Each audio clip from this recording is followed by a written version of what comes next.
Okay, so we'll take a quick relook at the equation we developed for rocket propulsion, where you're looking at rocket propulsion in outer space, that is in zero gravity environment. Okay,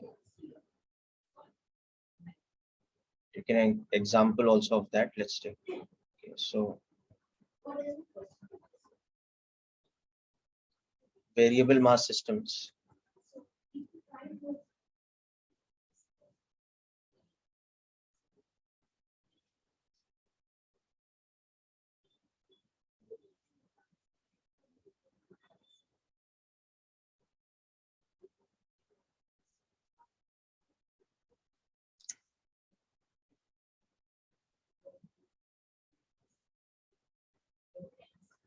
So in zero gravity outer space, we saw that if at a given instant the mass of the rocket is m, and of course there is a certain burn rate for the fuel and also a u relative or instantaneous mass, rather instantaneous relative velocity with which the fuel is being ejected out, that is u relative. So we saw that the equation that we get is that m dv by dt, that is instantaneous mass into acceleration, becomes that burn rate dm by dt into u relative. This is the formula we saw, where m is instantaneous mass, dv by dt is the instantaneous acceleration.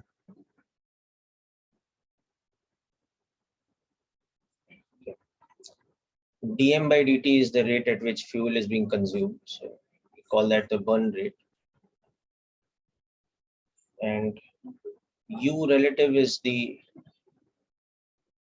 relative ejection velocity, or you can say relative velocity of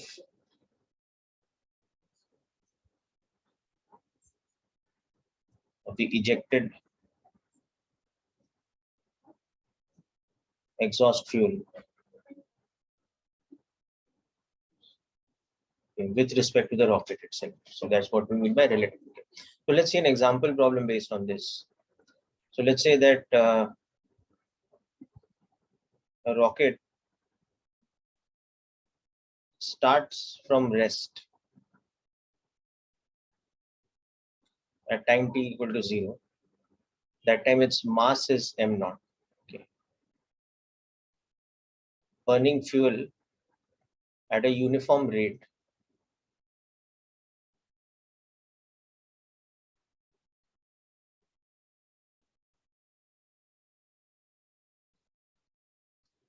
let's say that rate is small r, and the engines are firing the fuel at a ejection velocity or relative velocity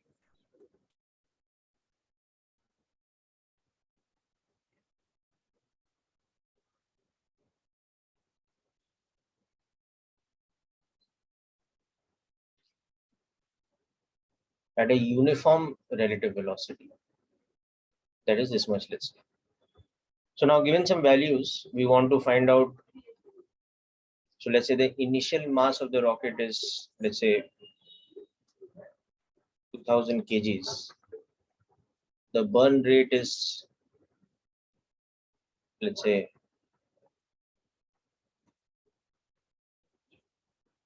0.5 kgs per second. And this u relative is equal to 200 meters per second. So we want to find initial acceleration when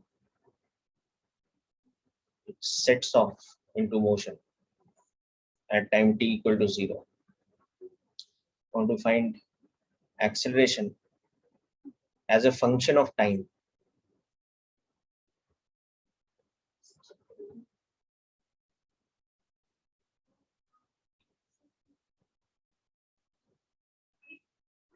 We want to find the velocity and acceleration at the instant, let's say t equal to 2 minutes and 30 seconds after start or after ignition. So we are assuming these kind of ideal circumstances where the rocket was initially at rest in outer space and suddenly it started at t equal to 0. Its engines ignited and they're burning fuel at a uniform rate and also ejecting the burning fuel or the exhaust gas at a uniform relative velocity with respect to the rocket, which is 200 meters per second. So from all this, we have to calculate these things.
Okay, very good. So the first answer Janvi is correct. I'll verify that. So you have to just calculate the so-called thrust generated by the rocket engine, which is the burn rate multiplied by U relative. So that is in this case 0.5, is it, kgs per second multiplied by 200. So 100 newtons is the thrust. So initially the mass of the rocket is 2000 kg. Okay, so it will just be that thrust of 100 divided by 2000, or okay, 1 by 20th, or 1, it will be 0.05 meters per second square, the acceleration. Okay. Now, why we are saying acceleration will be a function of time variable over here is because as time is progressing, the mass of the rocket is decreasing now, because you're ejecting fuel from it. So that m naught that we have written is the entire mass, including the fuel that is present in the rocket. So the rocket is burning fuel at a certain rate. As a function of time, the overall mass of the body of the rocket is decreasing. So that is why it will have a variable acceleration, even though your burn rate is uniform and your U relative is uniform. But sir, when we were conserving momentum, that time we took initial mass only, no? No, see, that time we took instantaneous mass at t and then mass at a time dt later, no, for the rocket. See, what was the process of that momentum conservation? Everything was instantaneous, no? Okay, sir. Okay. Got it, no? So he said that, okay, at certain time t, let's say the mass is m and the velocity of this is v. So a time dt later, the body of the rocket's mass has decreased. Okay, so this mass has become m minus dm, and its velocity is increased to v plus dv. But that dm mass that is reduced there, that is now coming out with some velocity v1, such that v1 plus v was equal to v relative. And then we said the momentum of this whole thing is equal to the momentum of this. So we equated this with m minus dm into v plus dv minus, because it's in the opposite direction, this. And we substituted this and did all that approximation and all that. And from that, we got the relation that instantaneous mass into dv became dm into u relative. And that's how we got this relation. That instantaneous mass into acceleration is equal to burn rate into u relative. And this quantity itself is called the thrust. It's like the equivalent of force generated by the engine, which is the burn rate multiplied by u relative.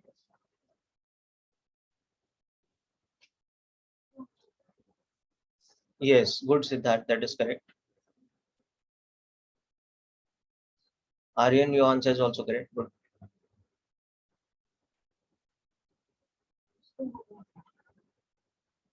So now compare this process with what we're doing here. This is an instantaneous equation. Okay. So to get v as a function of time, or even to get dv by dt at some time t, we need to integrate, or we need to at least substitute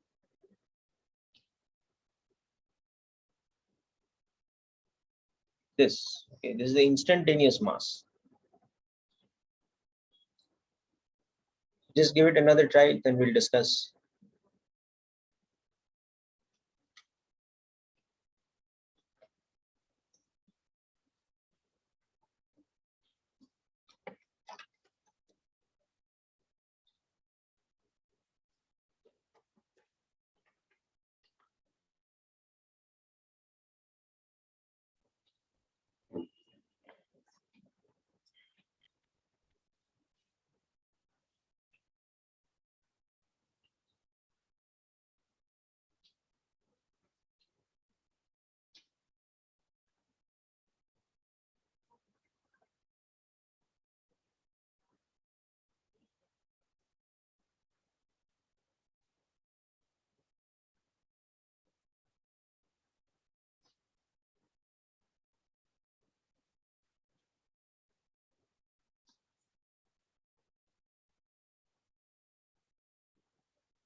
Okay, so let's verify all the answers now.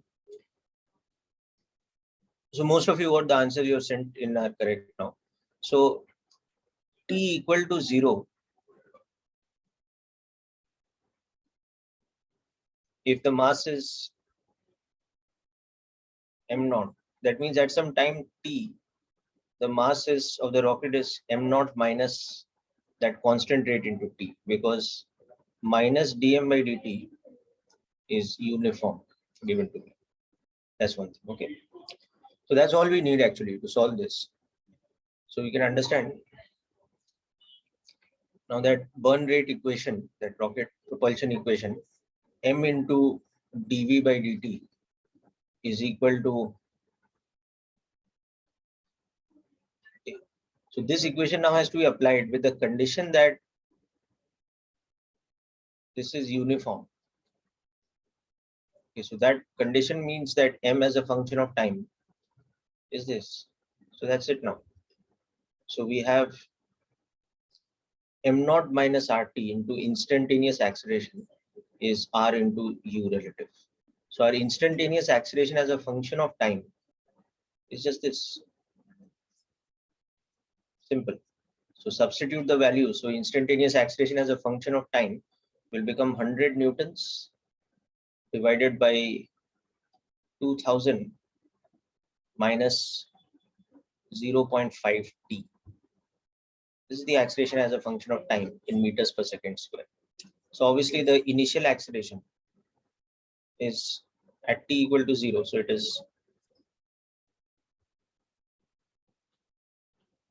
this much.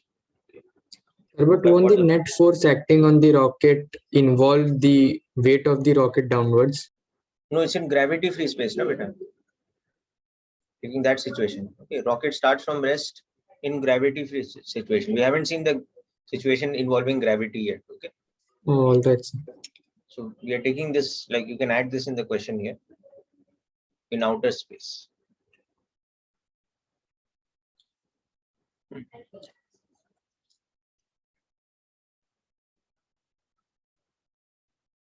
Yeah.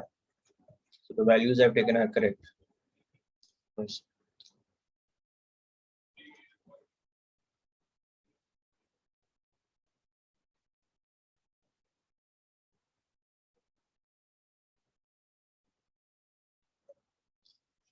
Okay.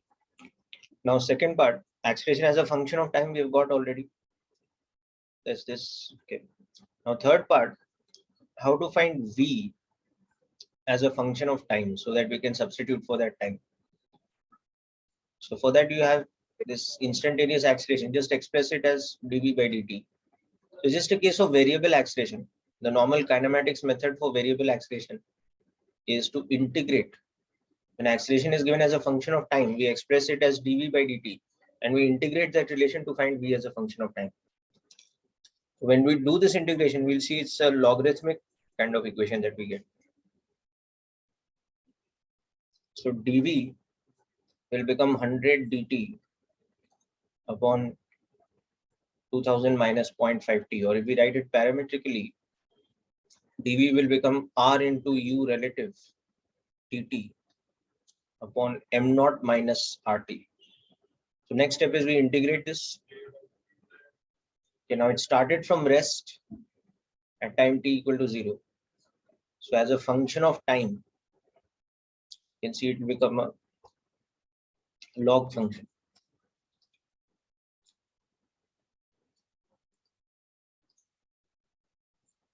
So we write this, it's minus 0, or rather minus 1 upon 0.5 ln 2000 minus 0.5 t. Of course, that 100 comes outside. So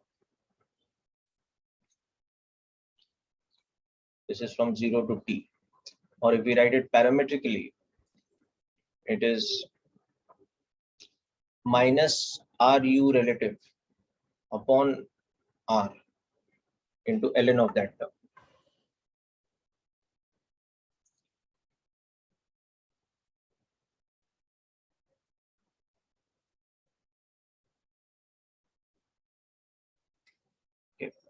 So let's write it in parametric form first. It's more convenient. So you'll see with the minus sign and all absorbed, this will become ln of m naught upon m naught minus RT. So you can even write it like this. V is U relative into ln of m naught upon m, because the denominator, that m naught minus RT, is the instantaneous mass. So for example, you can see that if like 1/3 of the rocket's mass is fuel, then there is an upper limit for the maximum velocity it can achieve, because in the denominator m cannot be larger than 2/3 of capital M naught. Okay? Because the maximum fuel you can burn is 1/3 of m naught. So that ln term, the maximum value it can have is ln 3/2. So the upper limit of velocity you can have is u relative into ln 3/2. You can't go faster than that, no matter what fuel, how much fuel you burn. Or by the time you expended all the fuel, your velocity will be limited to that much. So anyway, solving this, we will get P as 200 ln of 2000 minus 2000 upon 2000 minus 0.5 t. So that's my velocity as a function of time. And acceleration as a function of time, we have written before already. This should be meters per second square. Sir, you were talking about some maximum velocity part. What was that? Yeah. So that is depending on, see, here v will be maximum when this denominator inside the ln term is minimum. No? Yes, sir. So that depends on how much fuel you have. No? Like let's say out of 2000 kgs, I have, let's say, 1500 kgs of fuel, and only 500 kgs is the actual mass of the other part, the machinery, the structure of the rocket plus the occupants.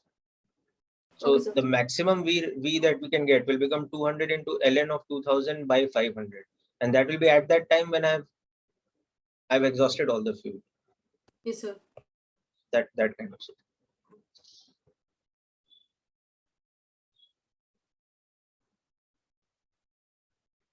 Okay, so anyway, I think I'd asked to calculate the velocity at the instant of 2 minutes and 30 seconds. So that is 150 seconds. Okay. So at t equal to 2 minutes and 30 seconds or 150 seconds, you can see that the mass is 2000 minus 0.5 t will become 2000 minus 75. You would have burned 75 kgs of fuel. So this will become 1925. Okay. So at this instant, the acceleration will become 100 upon 1925 meters per second square, and the velocity will become 200 ln of 2000 upon 1925 in meters per second.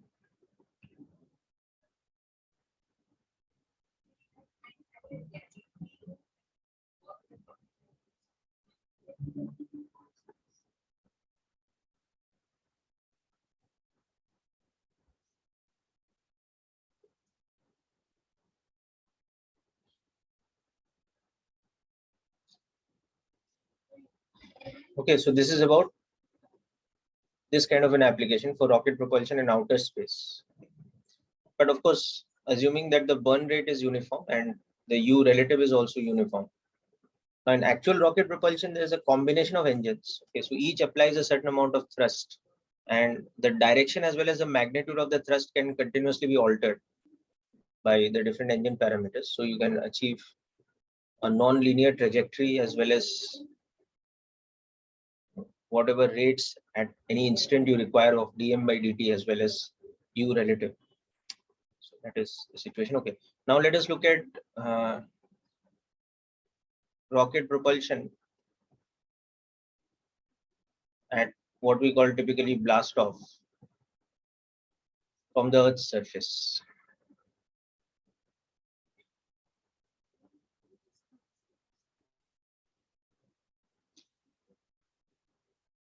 So you might have heard of a term called escape velocity. That is the velocity you need to achieve to be able to escape the Earth's gravitational field. So that is something we'll look into later at a stage when we are looking at the chapter of gravitation. Here we will just go with the application of dynamics of variable mass system. So at the Earth's surface, the only difference is that now into the equation you have the additional force of gravity. So at t equal to 0, or let's say is still in the process of,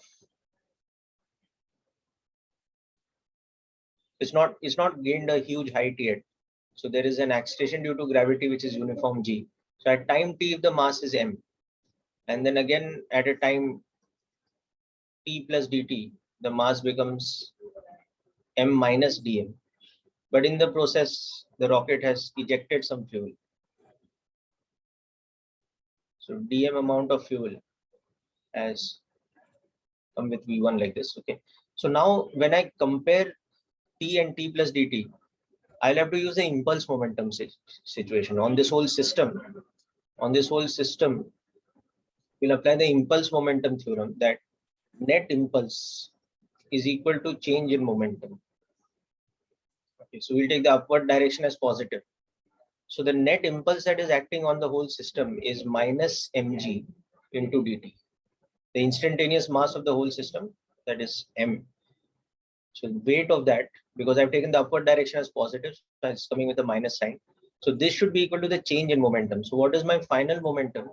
It is m plus dm into v plus dv, because the rocket is accelerating. So its velocity is changing to v plus dv. This is the momentum of that part, and then of course dm mass is coming out with v1. So this is the final momentum, and minus mv, that was the initial momentum. Now in this, of course, we again understand that u relative is equal to v1 plus v. So we'll substitute that. So ultimately you'll see that there's just one extra term of this.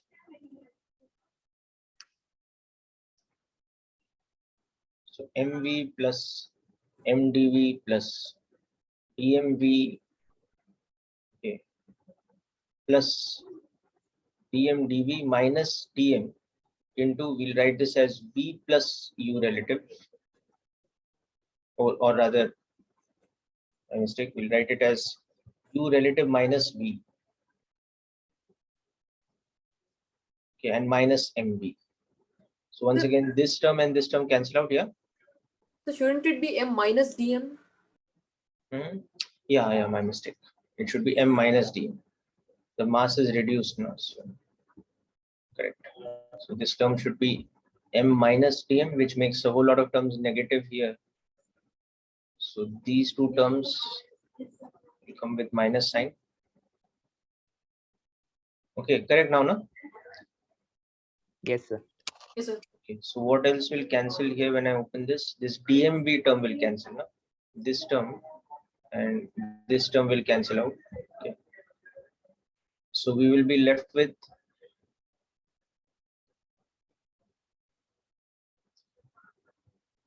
mdv. This term will neglect.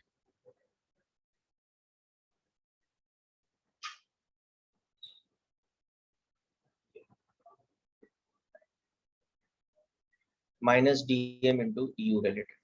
So the difference is now we are getting that mdv is equal to dm into u relative minus mg dt. So there's that. So it's like, there's a combination of two forces which are acting. One is the thrust of the engine, and the other is the downward force of gravity. So when I transfer the dt on this side, mass into acceleration, instantaneous mass into acceleration, is this burn rate into u relative, which we already understood as the thrust that the engine is providing, but minus the weight of the rocket. So this is the thrust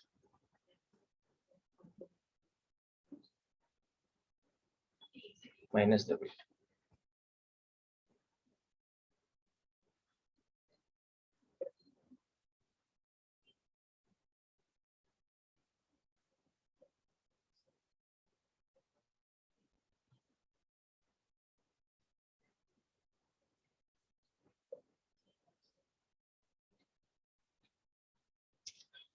So this is the second part of our study of rocket propulsion system with the application of variable mass system dynamics.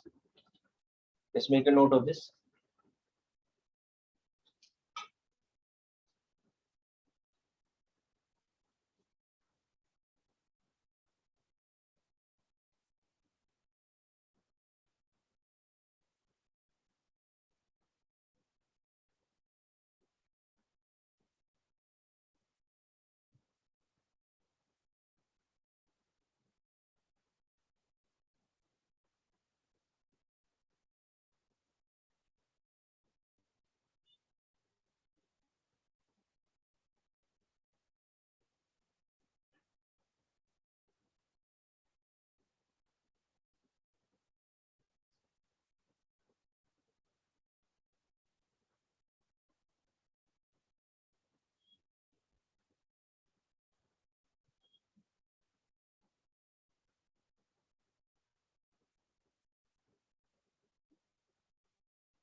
So noted.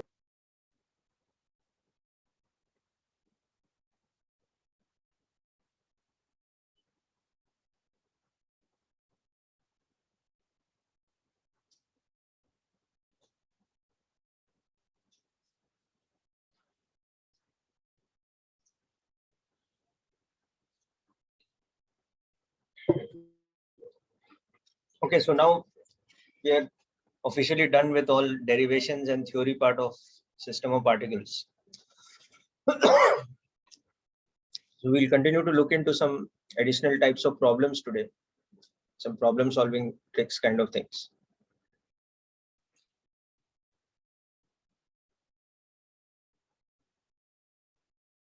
Okay, now next is a question, part of which you might have seen earlier as part of work energy or something, or even Newton's laws for that matter. So imagine we have this situation. You have a horizontal surface. Yes, we'll do that. That means we'll devote some time over the next week for discussion of doubts and questions. So this is a chain which we are initially holding such that the tip of the chain is just about touching the ground.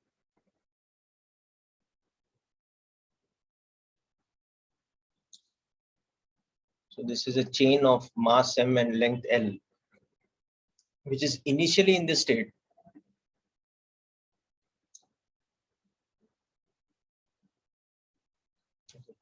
Now the chain is released at time t equal to 0.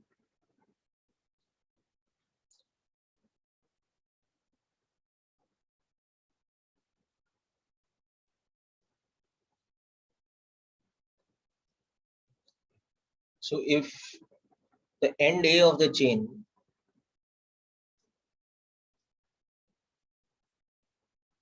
that is the top of the chain has a vertical or a vertically downward displacement of x at time t equal to t. Find the normal contact force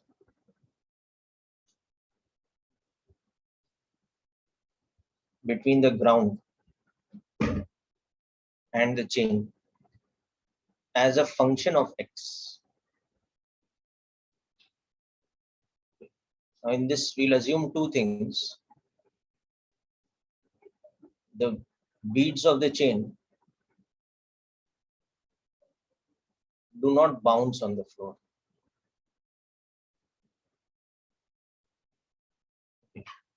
They come to rest immediately.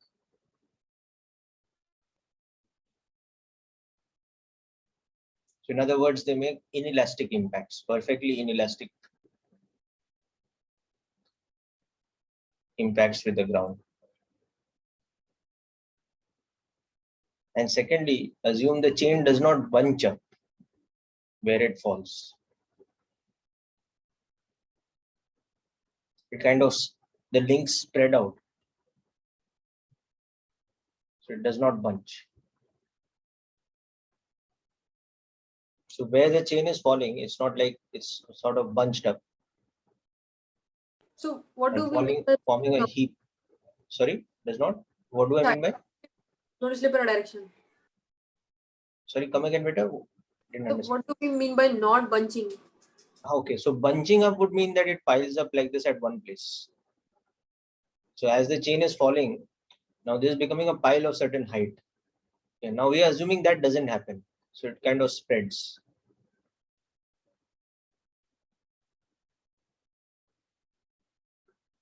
Understood now? Yes, sir. Okay, so this has fallen through a distance x at some time t, so it's having some velocity v. So this portion now is having a length of L minus x because, okay. So at that particular instant, there is some normal contact force, which is a function of x. We have to find that out. Alternately, we can also find it as a function of time, but in this case, the question is asking us to find it as a function of x.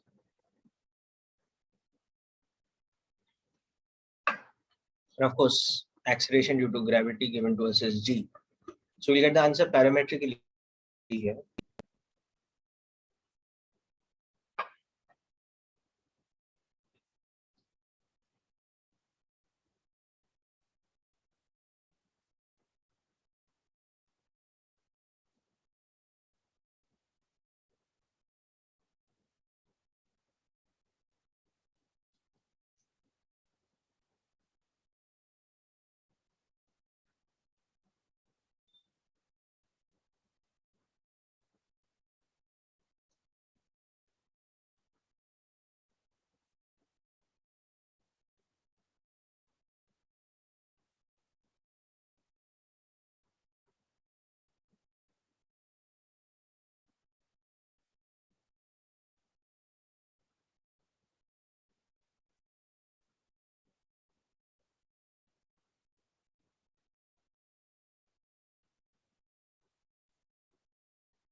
Sir, I sent you an answer. It's wrong or correct? Okay, I'm just checking the answer. Aryan, no. Unfortunately, Anirudh and Aryan, both your answers are wrong. Aryan, I think you have considered normal reaction as the weight of the portion which is on the ground. Okay.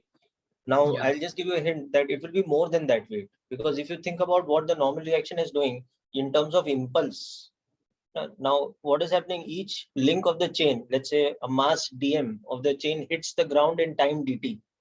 So that dm had some downward momentum and that is getting stopped. Na? So there is some additional impulse that the contact force with the ground is applying. That impulse is not just balancing the impulse due to weight, but it is also absorbing the momentum of the incoming part of the chain. So it should be more than the weight of the portion which is on the ground. You understanding my point? Yes, sir. So it will be equal to the weight of the portion which is on the ground, which is mgx by L plus a certain part. And that plus that certain part is the rate at which it is absorbing momentum from the part which is hitting the ground in time dt. So apply the concept of impulse momentum. Try that. That net impulse is equal to change in momentum. So apply that for a small interval of time between t and t plus dt, when the part on the ground has just about increased from x to x plus dx.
Yes, very good, Siddharth. That is correct.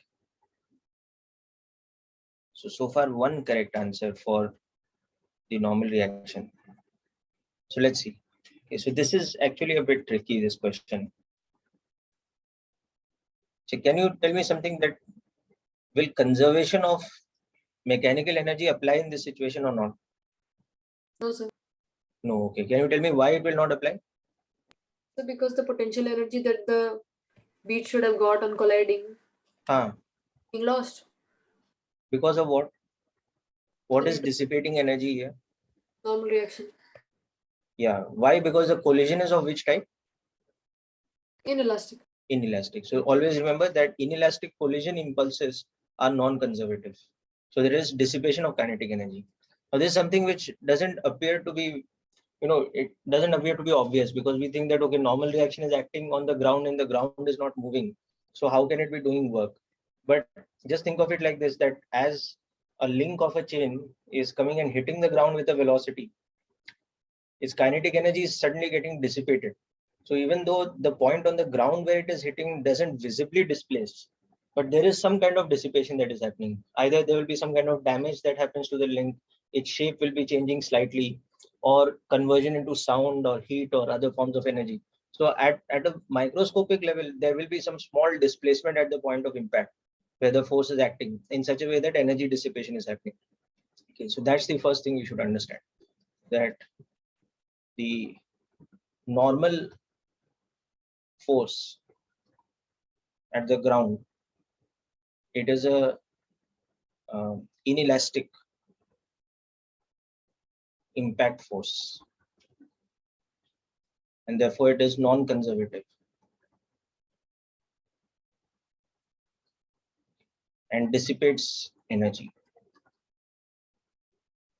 essentially kinetic energy. Okay, so if that happens, then how do we find the velocity of the part of the chain which is in the air at that time, as a function of time or as a function of distance? How will we find the speed?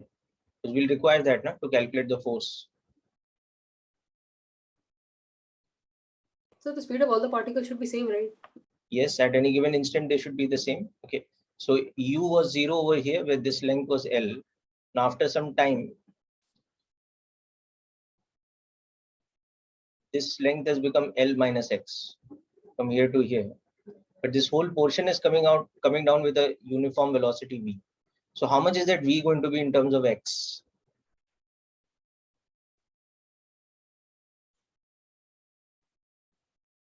So what kind of motion each bead is having until it hits the floor? Under gravity. Yeah, free fall under gravity. It's not like the beads are going to influence each other. It looks like they're interlocked, but they're, if you just think of it, like the beads look like they're interlocked, but they're not applying any force on each other. They are coming down together. It's not like the lower bead is pulling the upper bead with it, because both are under free fall. So these are having an acceleration of g while they're falling. When they hit the ground, suddenly that scenario changes. But while in vertical motion, any bead is having, or any link of the chain is having free fall acceleration.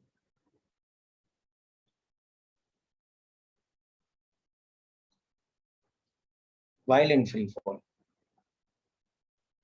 And then of course, as it hits the ground. Okay, so that's very simple. So v is equal to root 2 gx. That's the first thing. Okay, and of course this x is equal to, or the time t, suppose this is time t and this is time t equal to 0. Yes, very good, Vedant, your answer is also correct. So 3 mgx by L should be the correct answer for the normal contact force. Anyway, so if we wanted to find everything as a function of time, we could do that also. We use the relation that half gt square is equal to x. Okay, but here we will not require this. Okay, now let's come to the force part. So at time t, if you look at the portion which is on the ground, it is, let's say, mx, that is m by L into x, and the portion which is in air, this portion is m by L into L minus x. It's having a velocity v. So let's say this is M1 and this is M2, the portion which is on the ground. And now this is at time t. Now let's look at the same scenario, just differential time dt later. So this portion has reduced a little and this portion has increased it. This has become M1, sorry, minus dm. And this has become M2 plus dm. So if you think of the net impulse that is acted,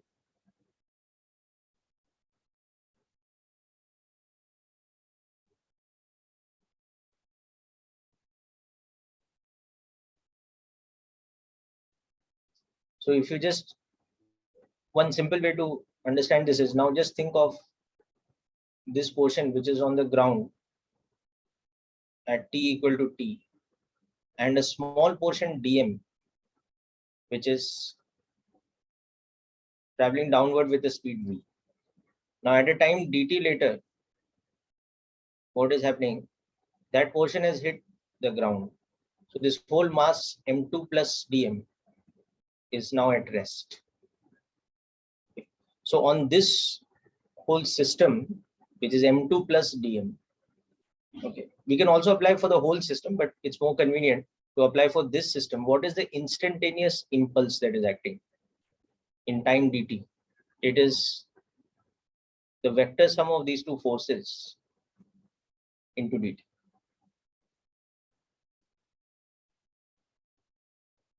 Yes, Janvi, correct. Okay, so applying impulse momentum here,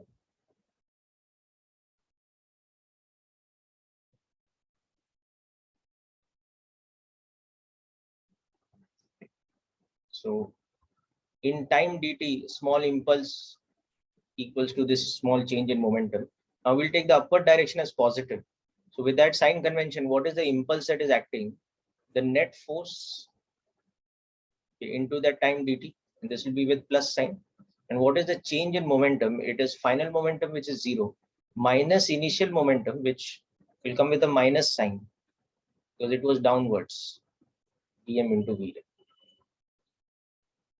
You can see that n minus m2g into dt is dm into v. So in other words, n will become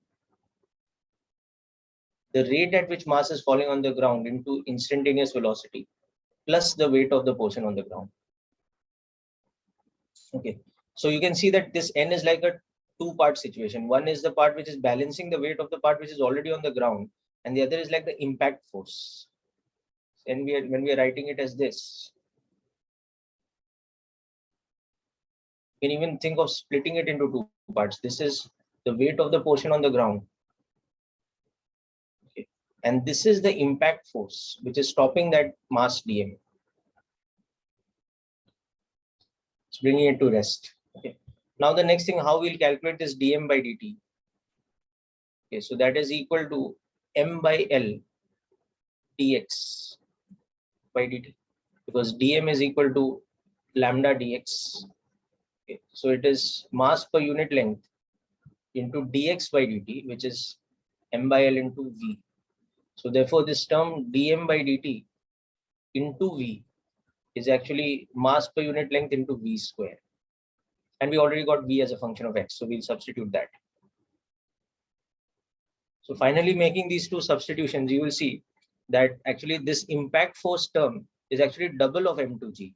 So the normal reaction acting at that instant is actually triple of the weight m2g of the portion which is on the ground. So it is 3 times m by l into x into g.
Sir, are these supposed to be difficult questions?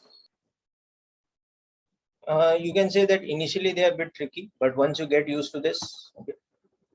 So this is another type of application of impulse momentum. So once you get used to these types of applications, it will not appear to be difficult anymore. Okay.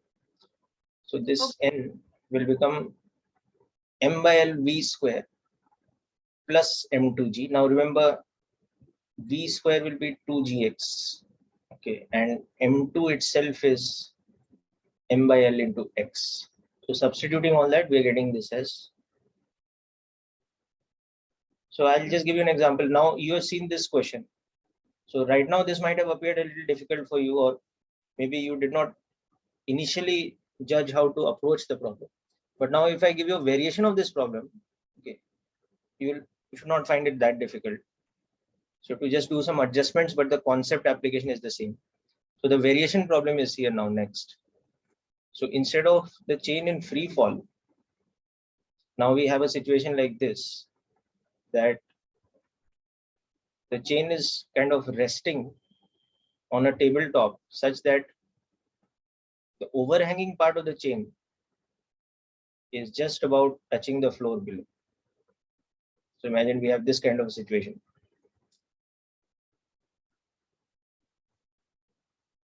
So this height here is h. All surfaces are smooth. And of course, this problem can be a little bit complicated further by even taking a situation where the surface on top is rough. Now, initially,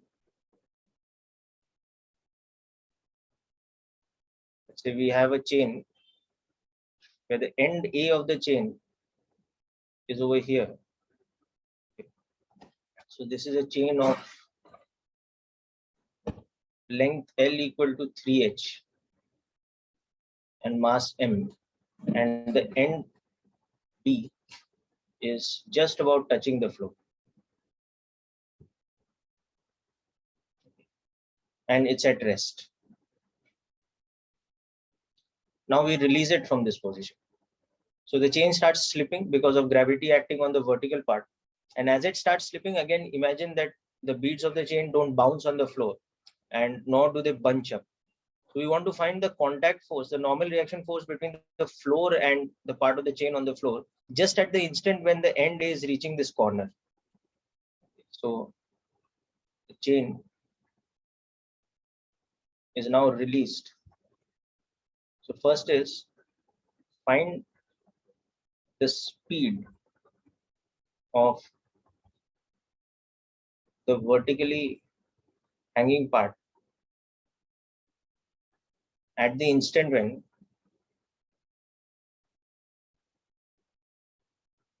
end A just reaches the 90-degree corner. Okay, and find the normal reaction with the ground at the same instant.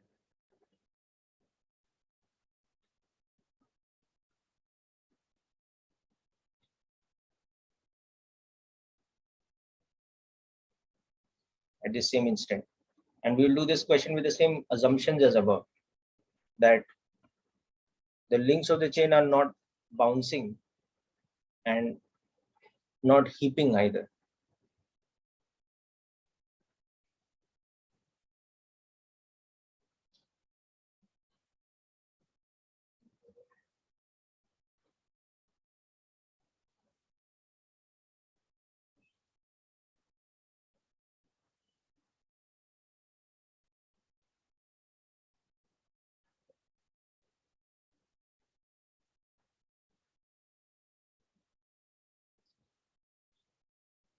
So as I was saying, once you got used to the idea of how you're going to approach this question and why normal reaction in this kind of a situation is different than normal reaction in what you're used to in Newton's laws and all that. Okay, because there is impulse momentum concept also additionally acting over here, because it's a system of particles, okay, where at given instant of time, different parts of the system are having different velocities. So the momentum of the system is changing always in such a way, okay, that the portion of mass that is moving is also changing. So the amount of mass that is having velocity is changing, and that instantaneous velocity of that part is also changing. So in other words, the momentum of the system is changing all the time because of that.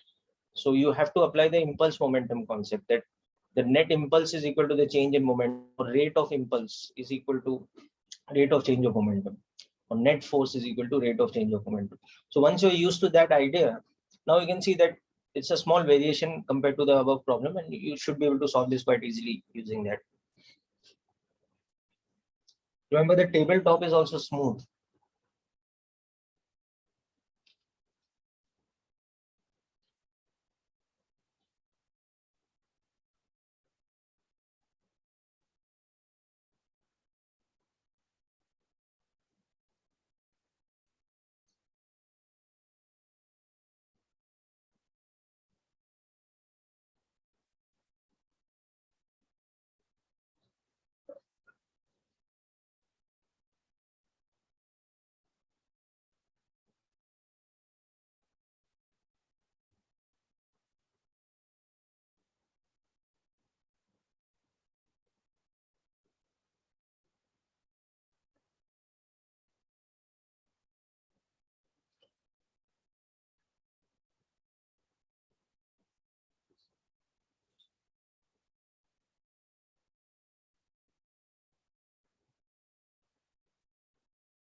Okay, so let's check this out. So first of all, how much is the speed of that partner? So for that, we have to understand that it's a situation of variable acceleration now. At some instant, when the end A of the chain has displaced by x, such that x has not yet reached the destination which we are looking for, which is the corner point. Okay. So if we take that situation,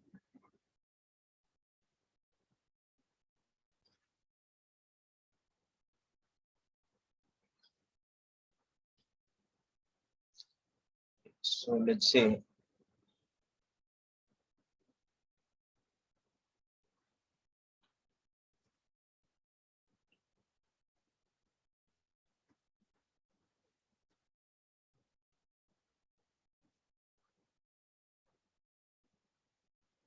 so this is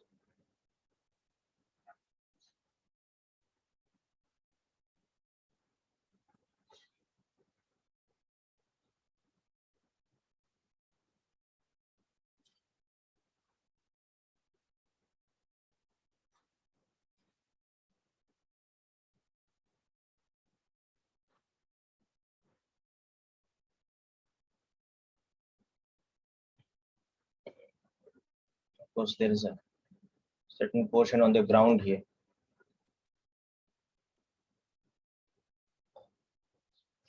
So this is moved from the original position by a distance x.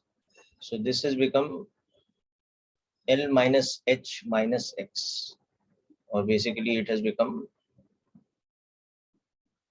2H minus x. This portion, and this portion is H, or L by 3. Or you can also write this as this. So at this instant, it's like this, that if we assume that the tension here is T, because the corner point is of negligible mass, the tension here is also T. And the weight of this portion, let's say M1G, and this portion is M2. So this portion and this portion are having the common acceleration. So we have M1G minus T is equal to M1A, and T is equal to M2A. So this acceleration becomes M1 upon M1 plus M2G, where we can see is M1 is a fixed mass, but M2 is the portion which is variable. Sir, can't we just apply work energy theorem? No, because again, beta, that same thing is happening now. Inelastic collisions, remember? Sir, I'm not considering the lower part at all. But energy of the whole thing you'll have to consider now. See what is happening. Effectively, any bead that is falling onto the ground, it's you're considering its change in gravitational potential energy. No? Yes, sir. You understood? No? So you're taking square kinetic energy. It's okay. Kinetic energy belongs to only this part. Gravitational potential energy belongs to the whole chain. So the mechanical energy is basically of the whole chain at any instant. No? So there's dissipation of mechanical energy happening because of the normal contact force. Yes, sir. So that becomes an issue here. Okay. So you can write this as m by L into 2L by 3 minus x. Or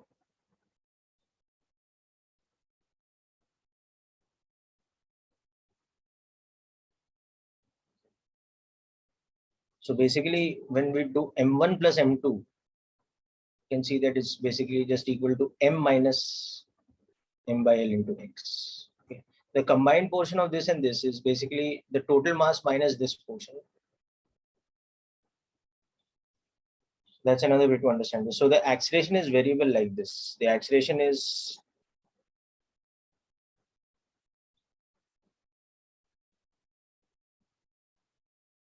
this kind of situation. It is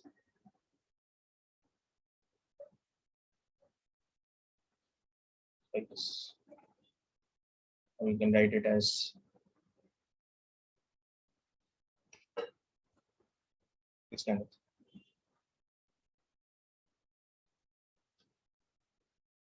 So this was the tricky part for us in this question. Okay, the acceleration is like this.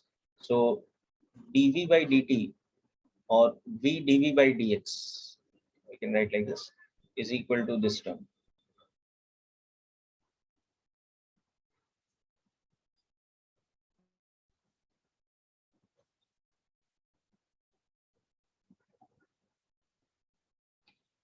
So now we have to find v at the instant when it reaches here now. When x becomes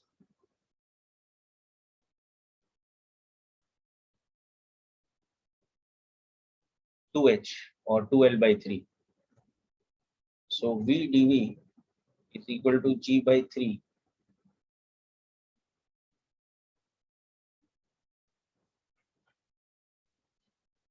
So initially my value of x was 2l by 3, and that is when p was 0. And now I have to find the value of v when x has become 2l by 3. So the end A has just reached the corner.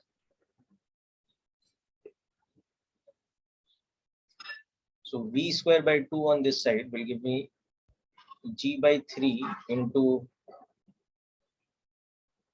minus l into ln of 1 minus x by l from 2l by 3. Sorry. Yeah. X is going from 0 to 2l by 3.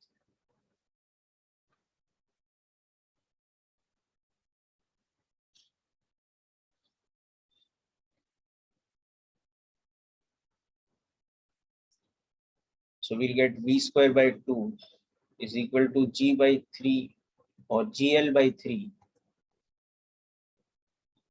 into ln of 3. Okay, this kind of term we'll get. So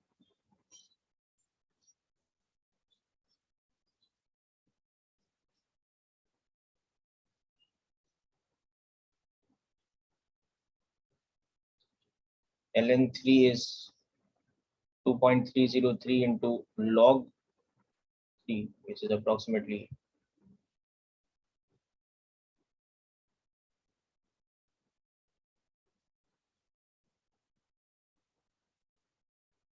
Sir, aren't we supposed to subtract the upper limit minus the lower limit? yeah, but there's an extra minus sign of it. Okay, sir. So that absorbs that. Otherwise, we would have got an illogical result. We would have got v square is proportional to ln 1 by 3, and ln 1 by 3 is a negative quantity now. Yes, sir. Now, once we have done this, now we can see that this normal reaction at any instant will again be the weight of the portion on the ground plus dm by dt into v square. Same logic as before. Only now, at that particular moment, when x has become 2l by 3. Okay. So the portion on the ground has become 2/3 of the mass, and v at that moment has become this value. So at that particular instant, the normal reaction becomes this plus m by l into 2 by 3 gl ln 3.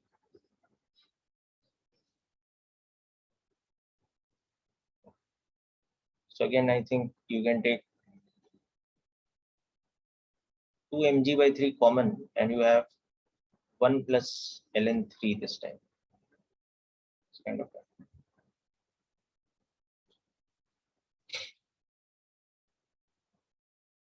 So this is not as a function of x. This is at the specific moment when x is equal to 2l by 3 or 2h.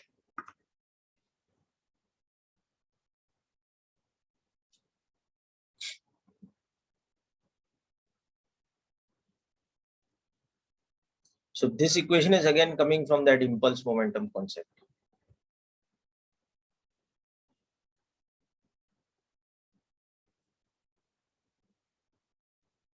Inelastic collisions occurring at the ground. So the normal reaction is the weight of the portion on the ground plus collision force type of term.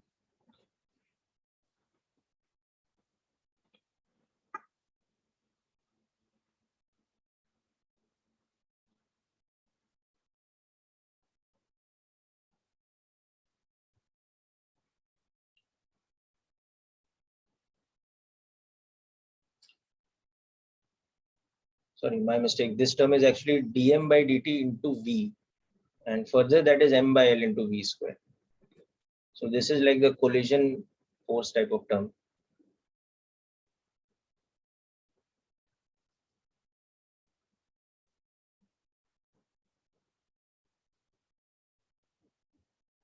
That's what I've calculated here.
So done.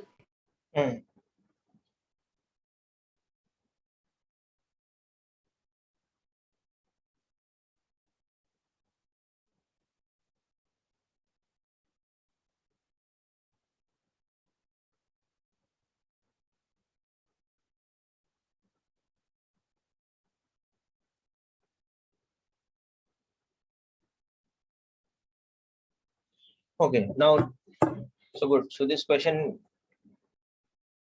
okay, shows you this aspect of it. Now you can do another version of this question, try it yourself later, where the surface on top has some kind of coefficient of friction. Okay, so that will just change the FBD equation, and the variable acceleration part will now change how that function is, because additionally there'll be friction acting on the part on the top. Okay, but rest of the procedure will be the same, so you can try that out. And now we are going to do a different type of question,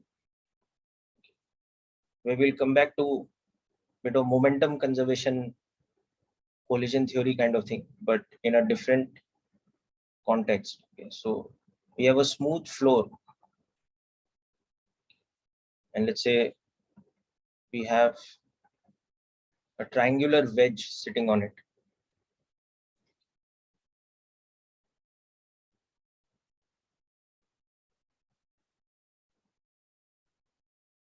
So let's see what I'll do here.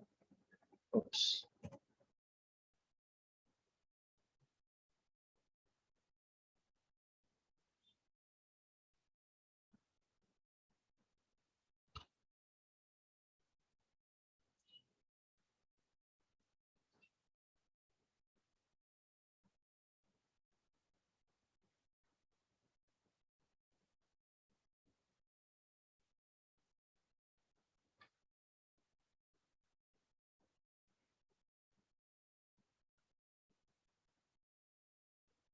So we have this triangular wedge where this angle is theta and its mass is m. Now what we do is we drop a particle from a certain height above.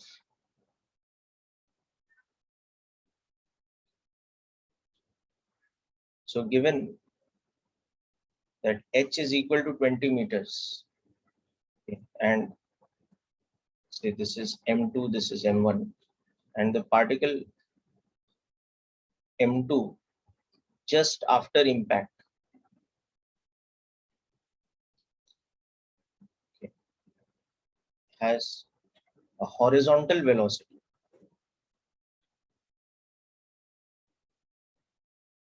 v2 and the wedge m1 velocity v1. So if theta is equal to 53 degrees and the coefficient of restitution is 0.6, find v1 and v2 and m1 is to m2's ratio. These two things we have to find out. So this is a very interesting problem because it's something like a constrained collision. It's not a free collision, okay? Because as the particle comes and hits the wedge, there is some reaction impulse that acts from the ground. So it won't be exactly a momentum conservation on the system, okay? However, there is some conservation principles that we can apply, and of course, we will apply the same interpretation of coefficient of restitution, that separation velocity is E times approach velocity. So using these two things, just visualize the impulse picture as the collision is happening, and then compare that with the initial velocity just before impact and the final velocity just after impact. So just before impact, of course, M2 will have a vertically downward velocity of root 2 GH. And the question is telling us that what we are observing is that just after impact, the velocity of M2 is horizontal. It need not be, but in this case, it's working out that way. Okay, so obviously some kind of relationship between the masses and the coefficient of restitution is adjusting the value of collision impulse in such a way that the particle just sets off with a horizontal projection just after impact. So basically you have these three unknowns, V1, V2, and the ratio of the masses M1 is to M2. So somehow you have to generate the required three equations from the information given. So see how you can work this out, people.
Okay, so let's see the impulse picture.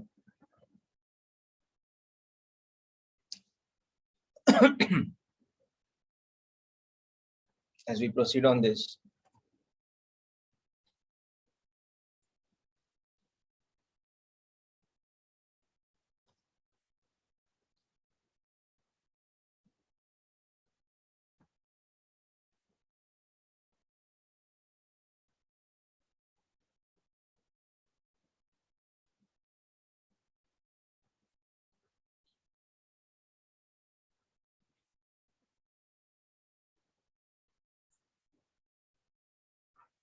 Okay, so first we look at the instant when the particle is just about to hit this with a velocity v0.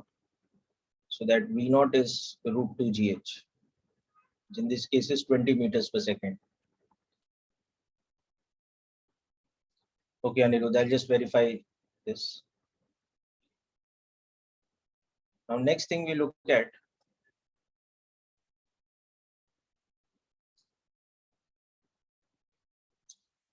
and take a look at how the impulse acts during the collision.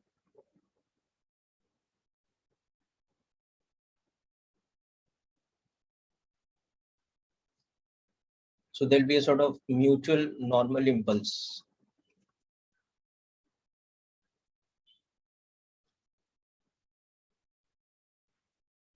Which acts like this. But then the ground will apply a normal impulse on this. So when we look at the system, we can see here that horizontal momentum is conserved. For the system, m1 plus m2, horizontal momentum is conserved. So what is M2? Sorry? So M2 is that ball or the wedge? Yeah, sorry. M2 is the ball. M2 is the small sphere or particle that way. Yeah, because the collision impulse, the external impulse is vertical. It is a vertical impulse. Okay, that's one thing. Now the other thing is we can also see for the particle alone,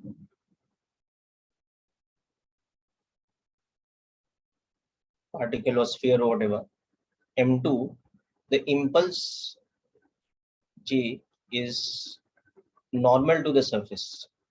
So therefore, the particle's tangential component of momentum will be conserved.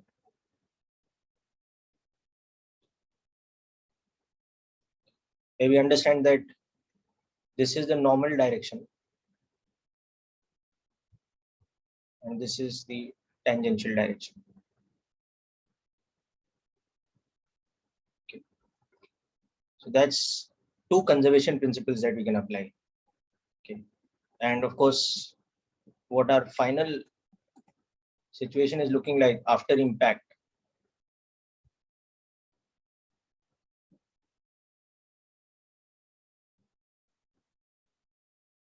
is this.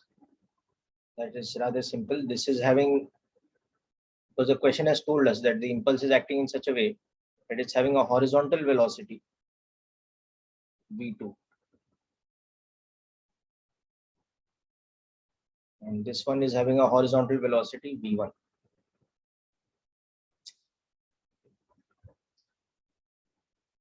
So now let's look at systems horizontal momentum conservation. So in the first picture, the horizontal momentum is 0.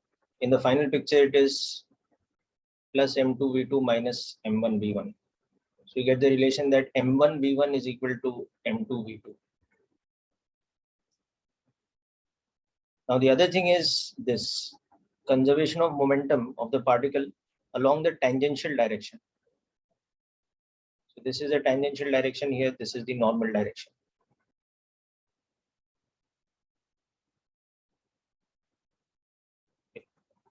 So you know that this angle will be theta. So the tangential component of the particle's momentum is how much? It is m2 v0 sine theta initially, and in this picture it is m2v2 cos theta.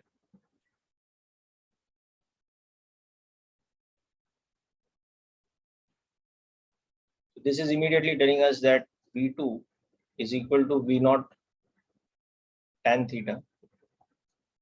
So v2 is equal to 20 into 4 by 3, because theta is 53 degrees. 80 by 3, or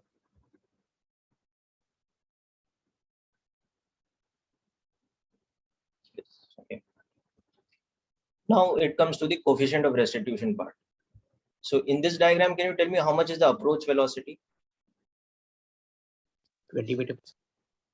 No, approach velocity क्या होगा technically? देखो surface और particle के बीच में what is the approach velocity? It is the relative velocity along the normal, na? What my point? Na? Yes, sir. So how much So it will be now? V2 sin theta, V2 sin.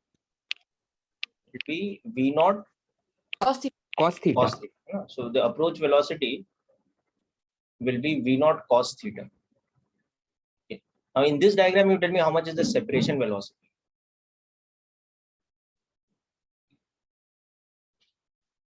V2 sin. But the body is also moving, na? Yes, sir. So it is the relative velocity along the normal direction. Na? So easiest for that is get onto the frame of the wedge. So in that frame, you are seeing the particle having a relative velocity of how much? v1 plus v2. Very simple. So now the separation velocity will be the normal component of that. Got it na? Yes. So v separation कितना हो जाएगा यहाँ पे? v1 plus v2 sin theta. Okay. So coefficient of restitution was given, I think, 0.6, wasn't it? So separation should be E times approach. So we have this additional relation that v1 plus v2 sine 53 degrees should be 0.6 times v0 cos 53 degrees. So we have v1 plus v2 should be equal to 0.6 into 20 into cot 53, which will become 3 by 4. Okay. So we have this third equation.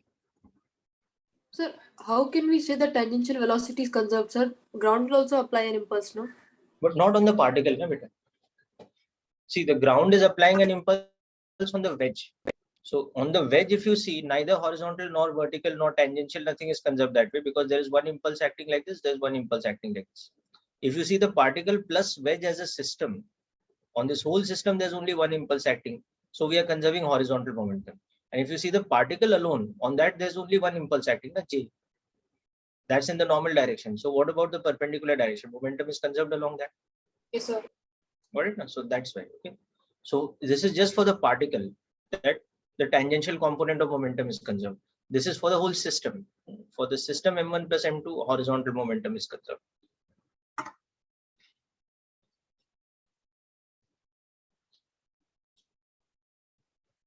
So that is the interesting aspect of this type of question. Okay, so now you can see actually from equation 2, we have already got v2 now, and we'll substitute that in equation 3 and we'll get v1. Okay.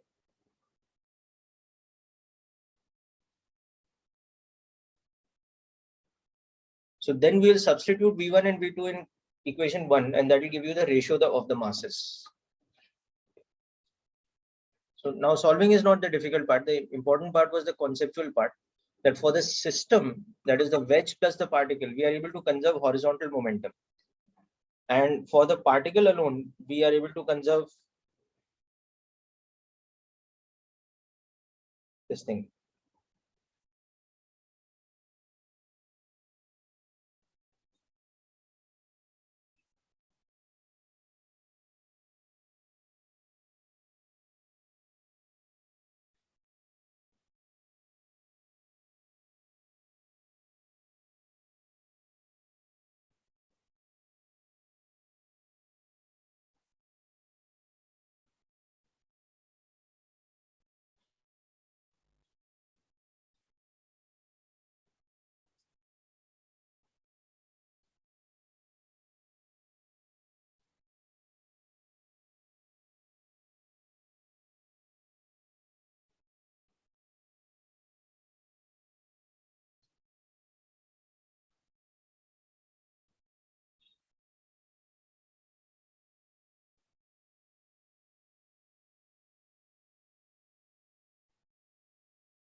So done.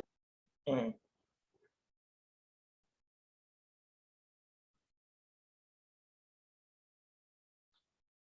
Okay, so finally, what are we getting for M for this thing V1? So 57 by 3. Okay, so V1 plus 80 by 3 here, right? That's V2 is becoming 53 by 3. Sorry, come again. How much is this side? 53 by 3. 50. V1 is 53 by 3. No, sir. Okay. That is 9. So this is how much? This is 3/4 of 20. So that is 15 into 0.6. So 9. Oh, so that is not possible then. No? Something has gone wrong here. No? V1 is coming out to be a negative quantity, which is not logically possible. Which means that these values cannot sustain this. Okay, just a moment. Okay, let's do one thing. Let's change the angle to 30 degrees instead of 53 degrees. Probably this steep angle is not allowing the situation to physically happen. So if we change the angle to 30 degrees, what will our second equation give us? Second equation will give us that V2 is equal to V0 tan 30. So it will give us 20 by root 3. Much smaller value. Okay, probably 37 would also do, but just to be on the safe side, I'm putting this. Then our third equation will change to, so I'm changing all this. Okay, this is not correct, and this is not correct. Okay, so third equation will become V1 plus V2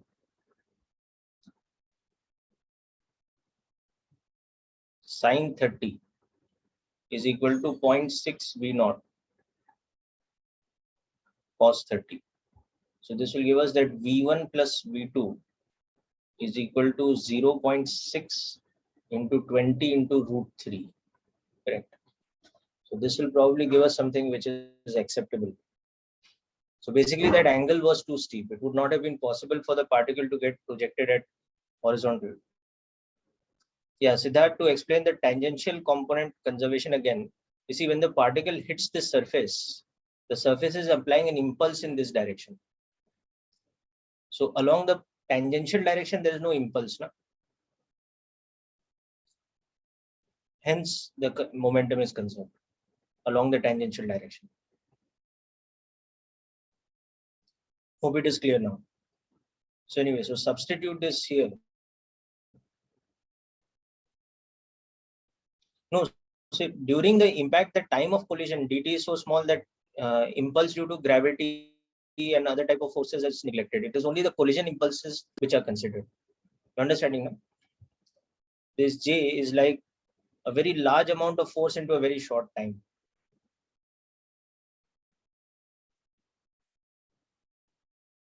In comparison to that, the impulse due to gravity is not an extremely large amount of force, so it is negligible.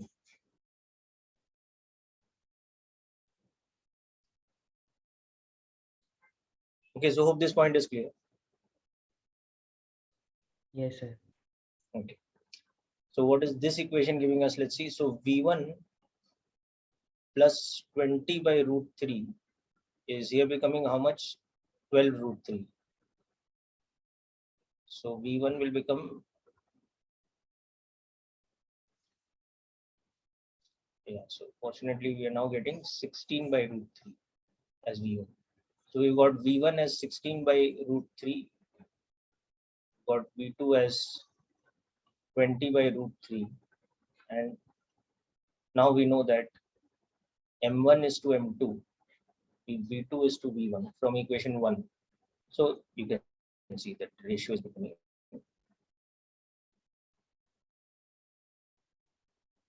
5:4. Okay. You can try it for 37 also, you'll get the answer. I think the situation is something like this, that if it's beyond 45, then it cannot happen. Or you can change the value of coefficient of restitution and see if that helps. change it to 0.9 or even 1.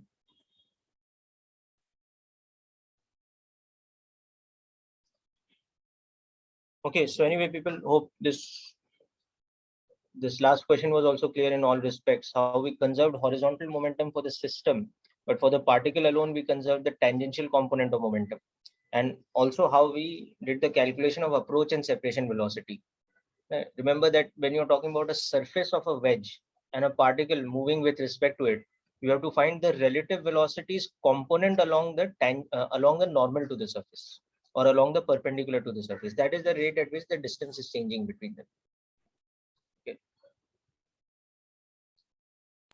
Sir, how did you get the idea that decreasing the angle would help? Oh, that came from experience. Okay. See, basically, if the angle is too steep, that J does not have enough of a vertical component to be able to cancel this one's vertical component of momentum. You understanding? Yes, sir. So that is why that situation would not have been possible, that it would have a horizontal velocity. It would get projected obliquely such that it has some amount of vertical component also. But then, sir, how would that give us a velocity which is in the same direction as the block, the wedge? Same axis, it's in the opposite direction. Right? So we got velocity negative earlier, right? It means they're in the same direction. So that is logically not possible. No? In this case, that V1 cannot be negative. No? You understanding? Yes, sir. Because see the direction of impulse acting on the wedge. No? The horizontal component of the net impulse has to be along the negative x direction. Yes, sir. No, otherwise the whole formulation of the situation will go wrong. Okay?